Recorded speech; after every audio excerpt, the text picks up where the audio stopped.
Hey everybody, welcome back to your Dawn of Autonomy podcast. I'm Dawn Zoldi, your host, CEO of P3 Tech Consulting and publisher at Autonomy Global. This is Security Month, and wow, do we have a show lined up for you today. We have with us Senator Kevin Cramer from North Dakota, as well as Tom Swoyer from GrandSky, who are going to talk about security and their role in it for not only the state, but the nation. And so really excited, sir. It's such a wonderful honor to have you on the show today. Well, Don, thank you for the opportunity. It's my pleasure. And frankly, I'll do just about anything Tom Sawyer tells me to because I rely on him for expertise. And he's got an incredible, as you know, an incredible both a background, but incredible asset there at Grand Forks at GrandSky that has presented a lot of opportunities for me to bring people to North Dakota with purpose. Absolutely. And Tom, thank you, of course, for bringing this amazing guest to the show. Last year we had Senator Hoeven. Really knocked it out of the park with that one too. So super excited to talk to Senator Cramer today. But before we do that, Senator, could you just tell us a little bit about your background? Sure.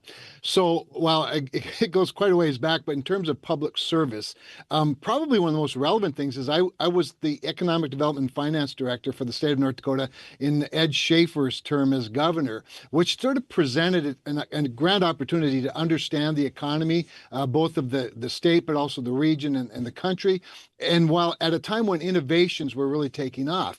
But when I got to Congress as a House member, I focused a lot on energy policy, environmental policy. But as a senator, I got on the Senate Armed Services Committee, where I serve now, where I also serve as the chairman of the Air Land Subcommittee, which oversees the Air Force. Thank you for your service, the Army, and the National Guard. And boy, when you talk about the sweet spot, and really, Don, in many cases, the reason that I asked for that assignment was specific to this topic. North Dakota was at the front end of the innovation of unmanned systems even before autonomy was as big a thing as it is today. And wow, did we hit the sweet spot. So it's been my pleasure to be able to represent a good state like North Dakota to a great country like the United States, particularly in this arena. Yeah, absolutely. Sir, as you know, because you've been a big part of this, North Dakota's been on the drone leaderboard for a while now, and we're gonna dig into that a little Sure. bit more here momentarily, sir. But if you give me a second, I love Tom. You know, you've been a wonderful friend to the show, and but there might be some, like two people out there that don't know you. so, so for those two people, can you tell them a little bit Yeah. about yourself? Yeah. Well, thank you for having me, Don. It's always wonderful to join you. And we've been a friend of your show because you've been such a great friend to GrandSky, and we appreciate that. And so for both of the people that may not have heard me before, my name is Tom Swoyer, and I am the founder and developer of GrandSky on Grand Forks Air Force Base in North Dakota. And so I'm excited that I get to wake up every day doing that job and work with people like Senator Cramer. Yeah, absolutely. Tom, I want to deviate from the script just for a second because not everybody might fully understand what GrandSky is. Mm. It's a very unique place, co-located on a United States Air Force base, at the same time, a business park. Can you just kind of give that 30,000 foot overview of GrandSky real quick? Sure. The 30,000 foot overview is that it is a land lease of 217 acres on the Air Force Base. And accompanying that land lease, but separate from it, is a joint use agreement that allows us to fly aircraft, manned or unmanned, military or civilian, from the Air Force Base runway to do vertical takeoff. So basically, we have entered into an agreement with the Air Force where they provide a tremendous amount of the flight infrastructure that we need to develop UAS use cases. And as we started out, a lot of research and development kind of work centered on MQ-9 and RQ-4, and has since grown rapidly around to Class 2 and Class 3 UAS as they have really stormed the market. The conflicts in Ukraine and other places in the world have obviously changed the dynamics of UAS from offensively and defensively. And so GrandSky, my whole job is to make sure we have the amenities and the capabilities to help those customers satisfy their research needs, testing needs, demonstration, and to show operational use cases and how they can work in the national airspace. my whole job is to get people together and give them the resources they need to fly aircraft. Well, very good. And, so much has changed over time. And Senator, you kind of alluded to this, when you first started, you had your eyes on the skies and, what the drone sector would be, but with every good, there's always a flip side to that, and this is Security Month, by the way, sponsored by Echodyne. So I want to talk to you for a second, especially given your experience and as you watched, everything happen over time. What's the thing that keeps you up at night in terms of, drone threats and the security of our homeland? Wow, Don, that's a great question because when I started not that long ago, I mean, really just 6 years ago on the Armed Services Committee, I saw drones as MQ-9s and RQ-4s, as Tom pointed to, and they're pretty legacy unmanned systems, obviously, to the point where there are only, what, about 9 or 10 RQ-4s even left. But boy, are they critical right now. Both of those aircraft are playing a critical role in Iran and Epic Fury. However, what keeps me up at night and what we didn't, I don't think, anticipate 6 years ago or even 2 years ago was the importance of counter UAS technologies that UASs, lethal UASs weren't just MQ-9s. They're suddenly small UAS. They're swarms. They come out of pickups and campers, and they can swarm a runway or a tarmac very quickly. And it became now a domestic base issue, but also an international base security issue. And it is in that context that things have changed the most dramatically over the course of the last 12 to 24 months. So while we still make the case for the offensive side of drone technology in fighting, the defensive side is what frankly haunts me because I don't think we're very good at it yet. But people like Tom and places like GrandSky and skies like North Dakota are exactly the place where we can solve that problem and finish the puzzle. Well, you teed up Tom perfectly then. Back over to you, buddy. So from where you sit at your vantage point there at GrandSky and what you've seen played out over the years, what do you see coming operationally and how are you guys positioning GrandSky to address these things? Um, it's as little as a week ago, I might have said that was a harder question to answer, but preparing for this, we've started to focus in a little bit more. Um, the We're interested in three prime areas. First is we're going to continue to be able to support the routine UAS operations that our customers like Northrop Grumman and General Atomics want. But in terms of investment, we are working very heavily towards counter UAS and logistics, particularly contested logistics. And so on a counter UAS side, and I know we'll get into some of this, but on counter UAS side, detection, identification, and tracking of UAS. That's where we are really focusing our effort. The tracking needs to be sufficient to eventually put a weapon on that drone. So you need a target track, not just, hey, I think there's a drone out there somewhere. It's got to actually be able to put a weapon target on it and track it from a weapon system standpoint. Whether that's a missile, whether that's a laser, whether that's jamming, whether it's another drone interceptor, I don't care about that part yet. I care about being able to track it well enough. And so we have been spending a lot of time with a variety of partners installing all kinds of acoustic sensors, passive radars, RF detectors, active 3D radars, all kinds of stuff like that. Then in the meantime, logistics is still a huge opportunity in the drone industry. And whether we look at it as drone as a first responder, sure, I'm not maybe bringing a cargo payload to a first response situation, but I am trying to get a drone from a place to an accident scene or to a target area, a target location, whether I'm bringing first aid supplies or putting a camera on it. It's kind of a logistics kind of model of how do I get aircraft from a spot to a spot where it can do the most good. We are investing heavily there in that regard, doing more runs between GrandSky and Cavalier Space Force Station. We're going to do 20 or 30 or maybe even more by the end of this fiscal year. And another task order is in the works to continue and start to go to other locations in North Dakota. So 60 to 80 mile logistics runs are where a sweet spot is for us right now. Awesome. And for those that don't know, there's a really great video about Project Ultra on the Autonomy Global website that was from a few years ago, but it really, I think, gives a great overview of what that project was. And it was really at the inception, Tom. I think when you were like, you and the team there are really seeking stakeholders. I know you're constantly looking for new technologies, new players to come to the table. So all that really still stands today. It's just as relevant today, or even more so than it was when we filmed that about 2 years ago. Tom, you said two words that are going to like a great bridge back over to Senator Cramer. You said spending, you said investment.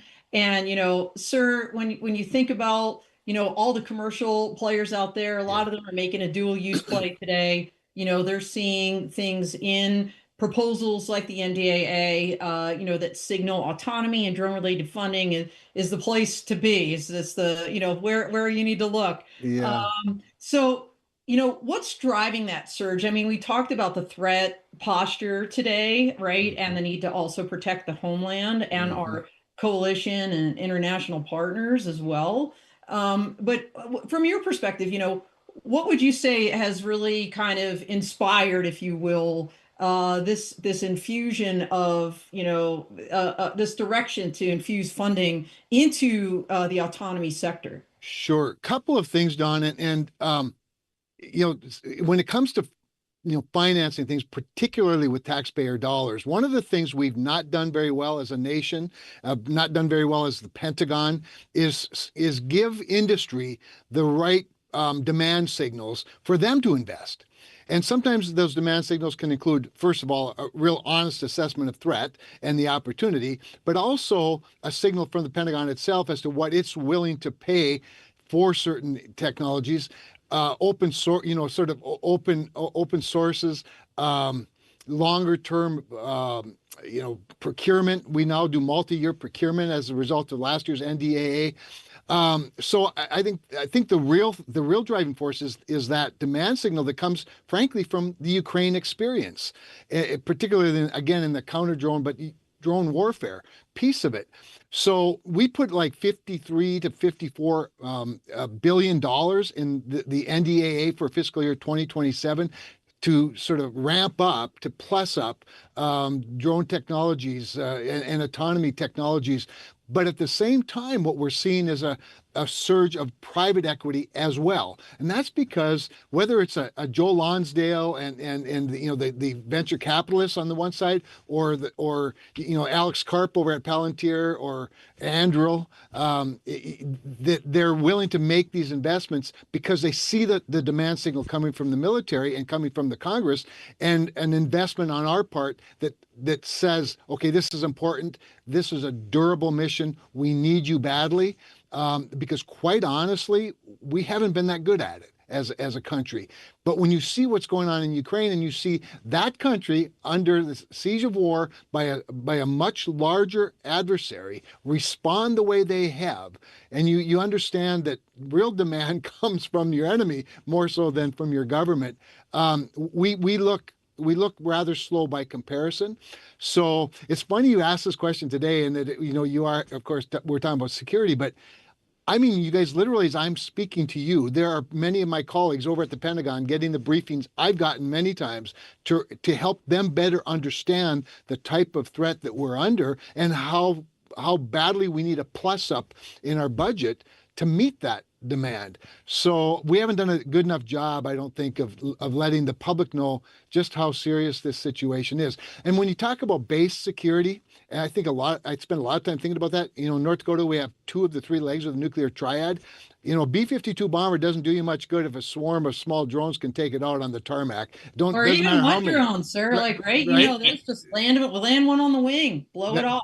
You got it exactly right. Yeah. Or, in fact, it was in Grand Forks, at Grand Forks Air Force Base. Tom probably remembers this, when General Wilsbach, who at the time was the ACC commander, remembering that he had really experienced at Langley a couple of years ago, maybe almost 3 years ago now, the first real, at least the first acknowledged incursion of unknown activity, drones, small and medium size, coming over their airspace and watching them and threatening them, and they still don't have a working theory as to whose they were and why they were there, how they were there. Yeah. I had him at Grand Forks Air Force Base, and we were given a tour, and we were with the the security forces in the shooting range, when suddenly they are all surrounding me. I was starting to feel like this is either a lobbying effort or sabotage. I wasn't sure for sure what it was, but anyway, and of course they bring up this issue of security for our bases, and it was not that long after that Jim Slife, who was at the time the vice chief of staff for the Air Force, said to me at Edwards Air Force Base while we're looking at drones down there that were and are being tested. He said, Senator, I think we should make Grand Forks a counter drone center of excellence. And he did that because Tom Swoyer and his team and folks from FAA and the state test site and all those were gathered around Tom's conference table talking about solutions, to include the University of North Dakota. And I think one of the things, and you didn't ask this question, but I'm going to say it anyway, one of the things that General Slife took away from that, and what every other general, to include Ken Wilsbach, have taken away from meetings in Tom's boardroom at GrandSky, conference room at GrandSky, is these people are all pulling the same direction. There's this it's not just an ecosystem. These are all people on the same side going the same direction, and all these institutions, and it's just a joy to be part of it. So anyway, we're pumping up the budget side of it, but that's because the demand signal is being driven by our adversaries. Yeah, absolutely. It's so funny you say that. I've been saying for years, since visiting North Dakota, that everybody up and down the chain, every stakeholder is flying in the same direction. Yeah. And it's really a very unique environment. So I would agree 100% there. And, Sarah, you're bringing me back to the way back machine here. I was actually the operational law attorney at Air Combat Command under hostage. And that's when I started getting into drone policy. But back then, right, 2015, a drone landed on the White House lawn. And, I started a group. We called ourselves a Domestic Imagery Working Group for the DoD. I just made it up. We were like a flash mob in the Pentagon. And, we were talking about these things as far back as then. And, I literally, my office was right outside that flight line with the F-22s. I mean, I'd hear them every day. Yeah. And, this idea of one landing on the wing is something we talked about quite frequently, even back then. And so to kind of come fast forward and to have those incursions, and then we don't even know what they were, we wouldn't even know what we would do about it. Right. In today's day and age is almost mind-boggling. But Tom, I want to get to you here in a second, but let me hold with the senator, if you don't mind, just for one more.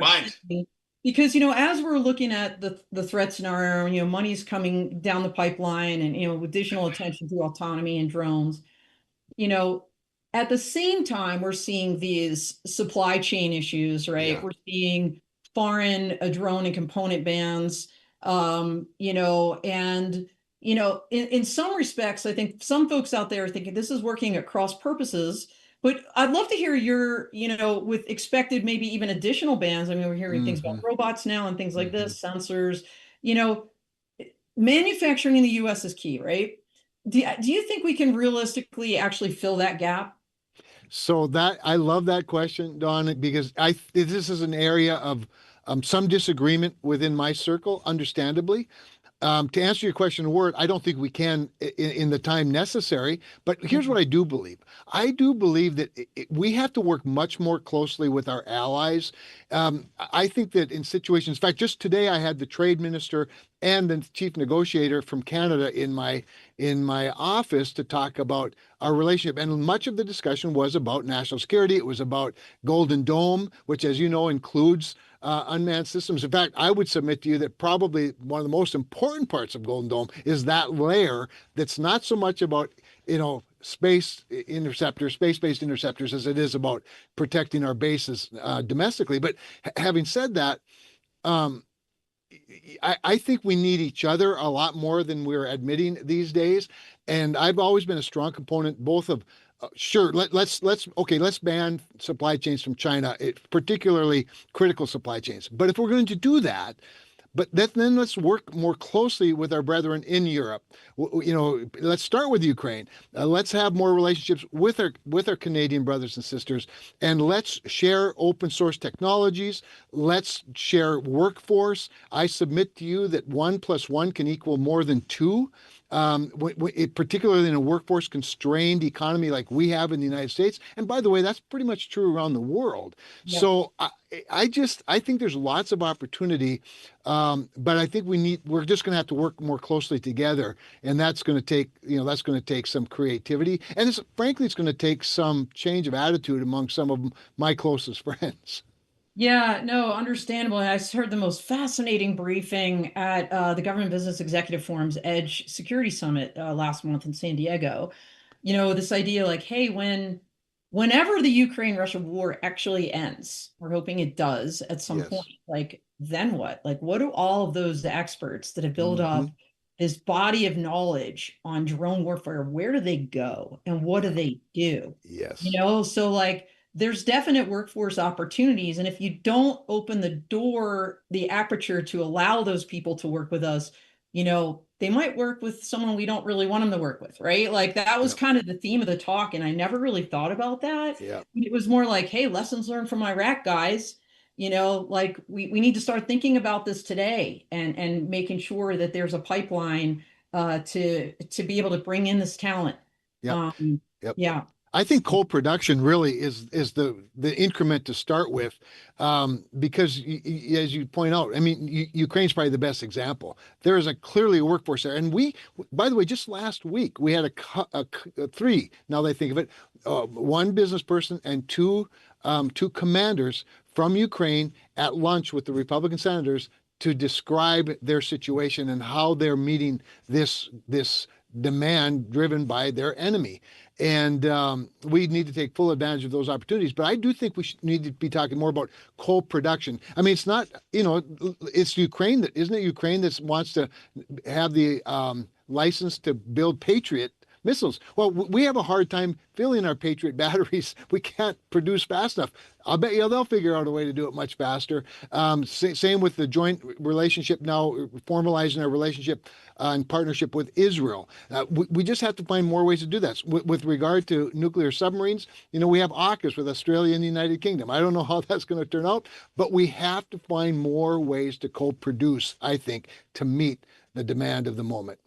Yeah, it makes a lot of sense. Sir, you mentioned kind of this boardroom, and I think that's a great segue back over to Tom. In your boardroom, over there in North Dakota, GrandSky, you're meeting with all kinds of people, having conversations about addressing these real world counter UAS challenges, and all of these threats. Can you give us kind of an update on where you guys stand on that? We talked a little bit in past podcasts about those logistical deliveries you're doing. And I know there's task orders coming up. I think some exciting news possibly even this summer in regard to counter UAS. Can you give us kind of that update in terms of Project Ultra and some of the things you're doing there? Sure. In the near term, I think as early as next week, the Task Force Raptor group that puts on the T-Rex event will be coming to GrandSky. They're operating on Grand Forks Air Force Base, on GrandSky, and at Camp Grafton, which is a North Dakota National Guard site. And so they start showing up next week. So there will be a tremendous amount of counter UAS technology being demonstrated, displayed, and evaluated. Hopefully Humana will be shooting a laser above the horizon from Grand Forks Air Force Base. That's not a common thing to happen, nowadays. But I hope it becomes more common. And Grand Forks has been designated as a directed energy test location. So, and with the Point Defense Battle Lab there, that brings a lot together. But coming back to some of the things that you were talking about, you asked the senator about, can we meet the manufacturing requirement? Can we spin up industry? And I share his sentiment. I don't know if we can do it fast enough. But right now, the amount of money that's getting ready to be spent by Department of War in innovation and building new products, the choke point that I see coming and that we are starting to address is, how do you take the good ideas and scale them? Yeah. It's not enough to build 20 boat prototypes. We have to build 2,000.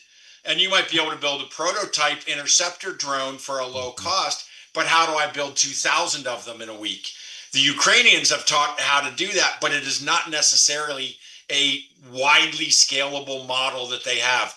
That is mother of the necessity of invention, happening there, and they figured it out. But that's not how you're going to scale it industrially.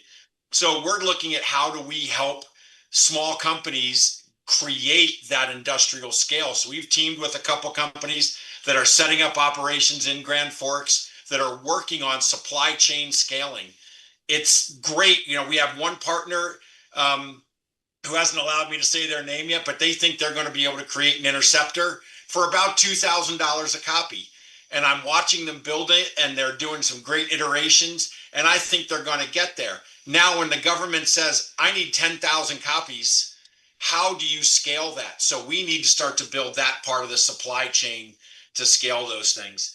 Yeah. But, as we go through, Project Ultra is helping with that. There's more of a counter UAS piece to the Project Ultra task orders. Ultra is about traffic management fundamentally. Logistics and counter UAS are the real world use case scenarios that we're using, but traffic management is what we're working on. How do we integrate military UAS into the national airspace for logistics while also protecting the base on a counter UAS basis? Traffic management doesn't care if you're a good guy or a bad guy. We just need to know who all is there. Yeah, 100%. I mean, I've been saying for years, right? Counter UAS is the yin, the drone, yang. I mean, I think I said it in the last podcast.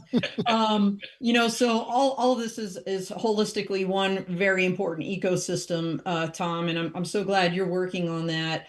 We've been talking quite a bit about the hardware, but as we all know, drones are essentially flying computers, and there's a cyber piece to this, and a piece that doesn't often get a lot of discussion, quite frankly. But in terms of like the threat scenario and vulnerabilities on the flip side, that's a really big issue. So, Senator, I'm going to go to you. How are folks thinking about these cybersecurity issues as they think about both the threat and the offensive needs of drones and protecting our own systems? Yeah, no, great question, because you're correct. And remember, one of the clumsier parts of our bureaucracy in the United States has to do with protecting people, and that has to do with things like Spectrum and the FAA. And what we should have done is I should have had my friend Mike Rounds from South Dakota here, because while I chair Airland, he actually chairs the cyber subcommittee on Armed Services Committee, and this is the stuff he thinks about every day, all day long.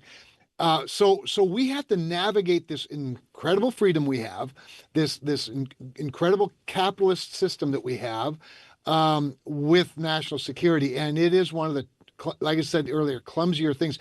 But by the way, it's also been the advantage for people like Tom, GrandSky, and North Dakota, because we've mastered the relationship part of this, the relationship with the other bureaucracies. We have the wide open space that makes the case a little bit better, but we think through these things a lot, but we have to think through them faster. That's why when Tom talks about T-Rex as an example, we still aren't really exactly certain what all we can pull off there. When I talked to General Ross about making North Dakota, and they have a GIATA 401 site for testing directed energy, all of these factors are part of it, and our ability to navigate all of the bureaucracies that protect from a cyber standpoint, that secure the spectrum, that is a very high demand and very high price in the private sector, but also really critical and important on the security sector. And we can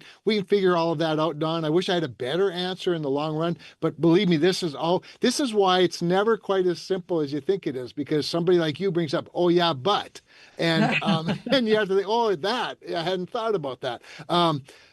But again, this is part of what causes us to be a little slower. It's funny about communists; they don't have that much bureaucracy, but they also don't worry so much about about the spectrum as we do. So that said, it's a little bit of part of what slows us down, but we also have to find ways to do it faster, which again brings me back to GrandSky, to Grand Forks, to the University of North Dakota, to the test site, and our ecosystem, as you call it, which is the perfect term, and the relationships that help us work through these things quicker. That's why ACC made Grand Forks Air Force Base, the Defense Battle Lab, uh, for counter UAS, and why JIATA 401 designated Grand Forks as a center of excellence for counter UAS. And I think there's even more of that coming because we can navigate that stuff quickly and consider the whole package to include the cyber piece. Yeah, and the manufacturing, as Tom raised. Tom, I meant to say this as I was listening to you. It occurred to me the last couple of interviews I did, for whatever reason, or panels I've listened to, because I travel a lot. Yeah. You know, 3D printing seems to be, Mm-hmm. kind of the thing, right? Like everybody's like, all right, you need 2,000 of those. We can 3D print those on the battlefield or wherever. So I think that the times are definitely changing, and it's going to be interesting to see where all of this goes. But I also think that's a great way to talk about opportunities and growth. As we kind of get towards the end of the show, alongside the threats, of course, there's always major opportunities. So, Senator Cramer, over to you. How do you see NDA-driven investments accelerating U.S. leadership and autonomy? So, a couple of things. First of all, thank you for that. Just to give you a sense of the scale of the investment, we've increased the counter UAS budget from 3 billion in fiscal year 26 to 21 billion in fiscal year 27. Wow. That's to spark this competition, if you will, among the innovators for the solution. And I think keeping it, like I said, it's always say open source.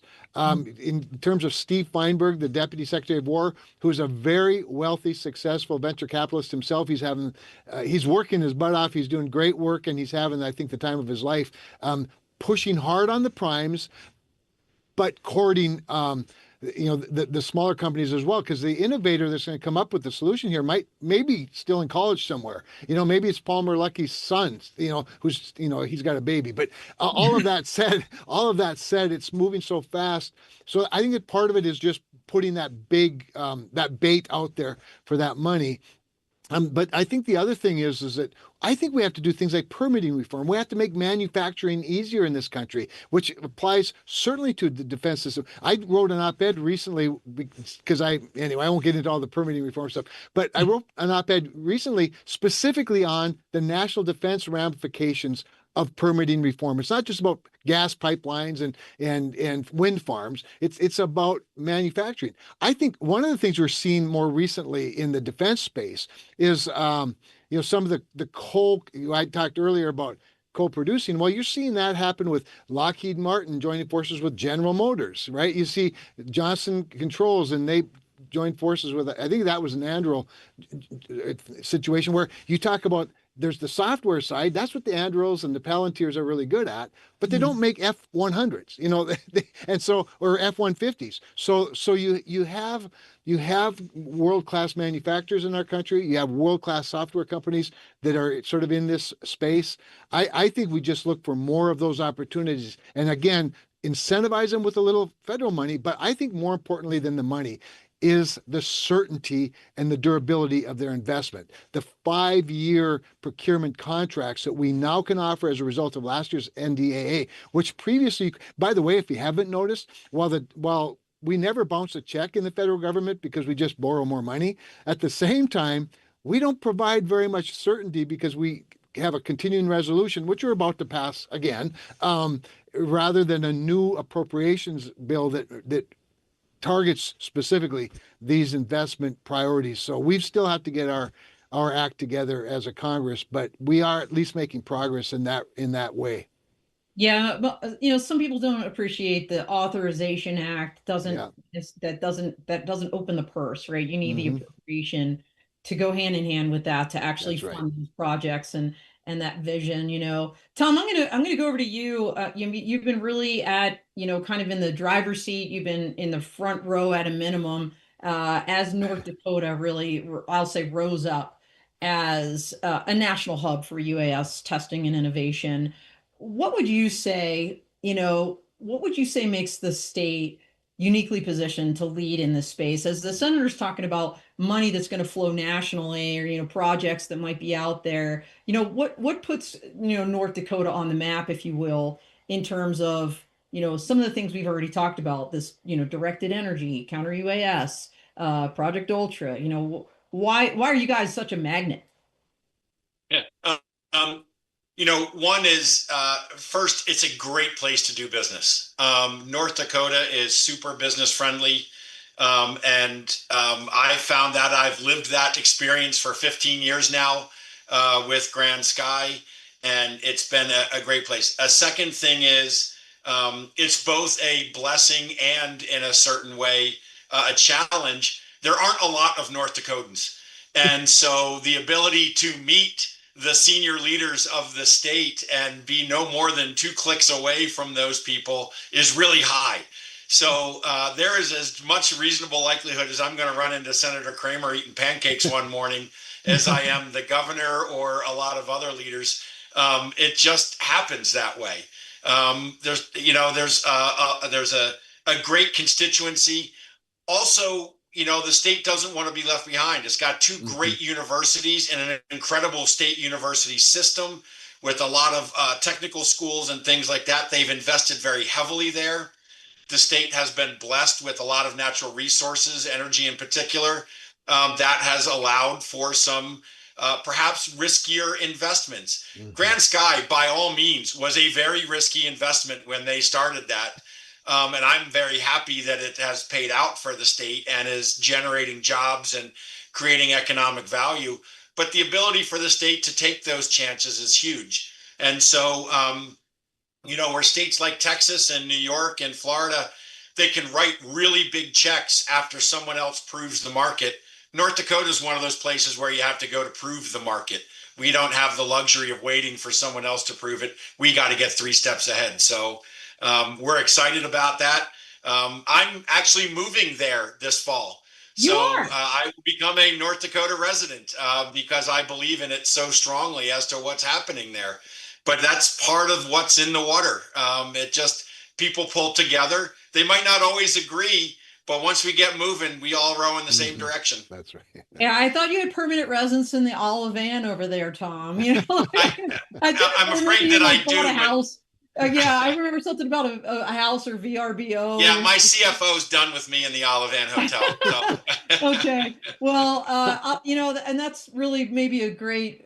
This is a great moment to bring up the fact that if you're out there listening and you want to see North Dakota in action, a great time to do that is at the UAS Summit. I was just on the phone yesterday with BBI International that runs that event. They said, the vendor floor is sold out, everything's clicking, full speed ahead. But that's where I really was introduced to North Dakota. And Tom, I know you run a big soiree that kicks off that event on Monday evening. We're talking October 14th this year in Grand Forks, North Dakota. We'll be doing a live stream from there.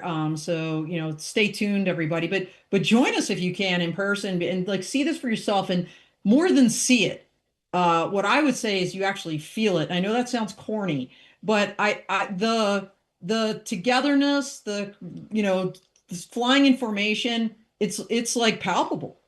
And like I said, I've been to a lot of places. North Dakota in my mind stands out for that very reason. So it's a wonderful place to go, and I hope you guys can join us there. But we're getting towards the end, and I want to give each of you an opportunity to kind of look into your crystal balls. And, as you look ahead next, 3 to 5 years, whether it's U.S. drone dominance, from a security and economic perspective or any shifts, in the autonomy market, what do you see in your crystal ball, Senator Cramer? Yeah, so I just see with the emphasis that's already started on drones and counter drones and smaller drones. One of the things we put in the NDAA last year was a mandate that companies are able to use, the companies are able to use off-the-shelf technologies. You talked earlier about, how do you accelerate all this? This is a very different culture than has been the culture for, a long time at the Department of War. And so I think you are going to see a boom. I just think that it's required. And one of the things, and I'm so glad Tom spoke to this when he's talking about North Dakota, one of the things we probably don't give, or at least people like me don't give enough attention to, and that is the fact that we are an ag and energy state to begin with. We're a commodity-driven economy. Innovation is, how we started, and innovation is how we still feed the hungry world and provide good energy to the world. And drones and GrandSky, from a commercial standpoint, are very important to those two industries. In fact, that really, in many respects, was the genesis.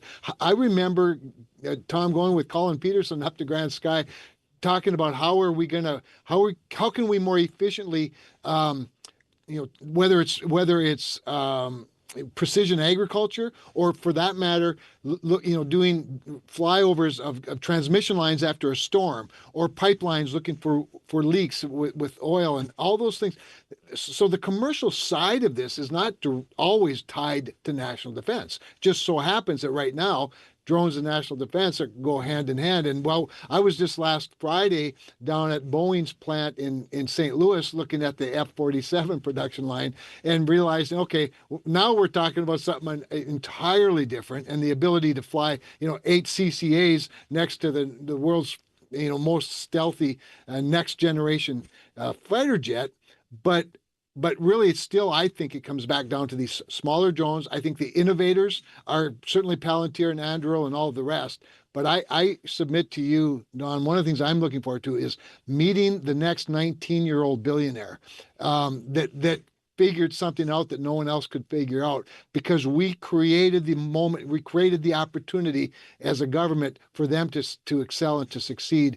And so to me, that's what I look for. That's what I look when I go to GrandSky. I think about who's the 19, 20, 21-year-old that knows stuff that I'll never know, that can come up with the next, who's the next Palmer Luckey or Alex Karp, or you name them. And one of the things I'd like to see as sort of next steps, for example, with the UAS summit, I've been bringing 4-star generals for a long time. I've been bringing people like Palmer Luckey and folks from SpaceX and all of that.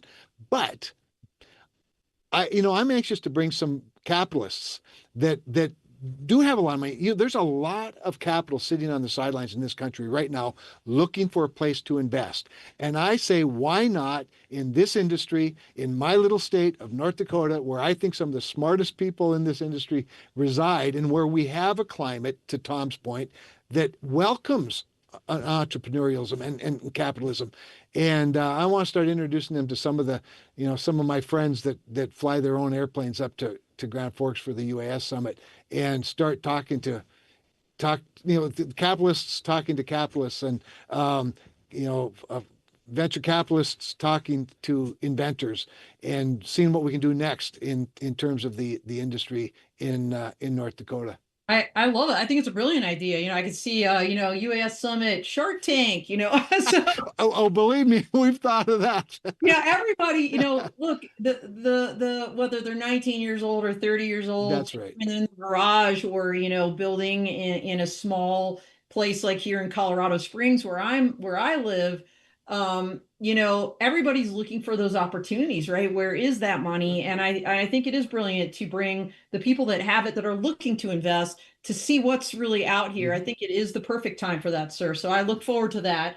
And Tom, over to you again, as you look into your crystal ball. I mean, over a decade now at GrandSky, moving to North Dakota, so many great things happening. What do you see in the pipeline next 3 to 5 years? I would like to, and echoing a statement you had made before, I would hope, I pray even, that the war in Ukraine is over. But to your point there's going to be a lot of subject matter experts that have spent a number of years on the front line, and that skill set translates immediately into critical infrastructure defense. And the FAA finally released that rule, the notice of proposed rulemaking around that. And I think that critical infrastructure defense is going to become a very high priority topic. It will go hand in hand and will become ever more important as Part 108 rolls out. And as Part 108 rolls out and beyond line of sight operations happen, surveillance infrastructure for drones is going to have to become much more prolific. Airspace management, traffic management.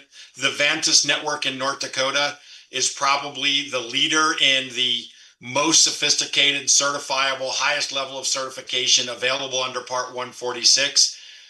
And will that expand out into the country? Will there be other suppliers? As the senator said, this is a great capitalist country, lots of opportunity there, but we have to increase surveillance to know what's going on, to be able to paint a target, to protect critical infrastructure. So I see that, but I also hold And I think if I could put Senator Cramer's words in the 19 to 21-year-old that's figured something out, the thing that I would think about now is the job that you're asking about in 3 to 5 years doesn't exist right now. That's right. The risk that we are going to face doesn't exist right now, or is fundamentally different from how we understand it right now. That to me is always keep some powder dry to be able to capitalize on that and jump on that new and unique opportunity. Yeah, that's a great point. Can you say AI? Yes. That's a whole nother show. That's a whole nother We didn't show. even talk about that yet. We just deployed that at GrandSky for that reason. Yeah, we are at time, and like I said, that's a whole nother show. But look, it's been wonderful having both of you on the show, and such a privilege and an honor to learn everything that both of you are doing in support of our national security, our security in North Dakota, and what's going on in that ecosystem as well. So thank you both. And as we close out, I'm going to start with Tom. I'm going to end with the senator. Tom, tell everybody how they can learn more about GrandSky and how they can reach you. Sure. www.grandskynd.com. I am pretty active on LinkedIn as well. Thomas Swoyer on LinkedIn. Those are the two best ways. And Don, you always say, what are you looking for now? Right now, Class 3 UAS, I've got budget and I've got need. The more Class 3 UAS I can find, the better. We've been interviewing companies left and right. We need them now. I need them in Grand Forks. I need to fly. So we want some of that. But www.grandskynd.com and finding me on LinkedIn are the two best. And don't forget the ND. If you just put grandsky.com, you're not going to find them. Okay. No, you might actually get a Chinese casino, but you got big drones, reach out to Tom. All right, Senator, we're going to end with you. Sir, how can they learn more about what you do and your efforts and reach your team? Sure. So the best way is to go to cramer.senate.gov. That's Cramer with a C.senate.gov. And that's the website that shows everything. I believe me, I don't read my own social media, but I'm on all of them. So and you can find them. You can find them there. And we put out a newsletter every Monday morning into the inbox. I encourage people to sign up for that, because you can at least see what went on the last week. And what you'll see almost immediately through that tool is just how prevalent both national defense, but particularly unmanned systems and autonomy, AI are how prevalent they are, both for me and frankly for our country. So, and then when all else fails, just contact Tom. He knows how to get a hold of me. He said 2 clicks, but it's almost never more than 1. Well, very good. What a great way to end the show. Well, thank you both so much. That's all she wrote, everybody. We are out here.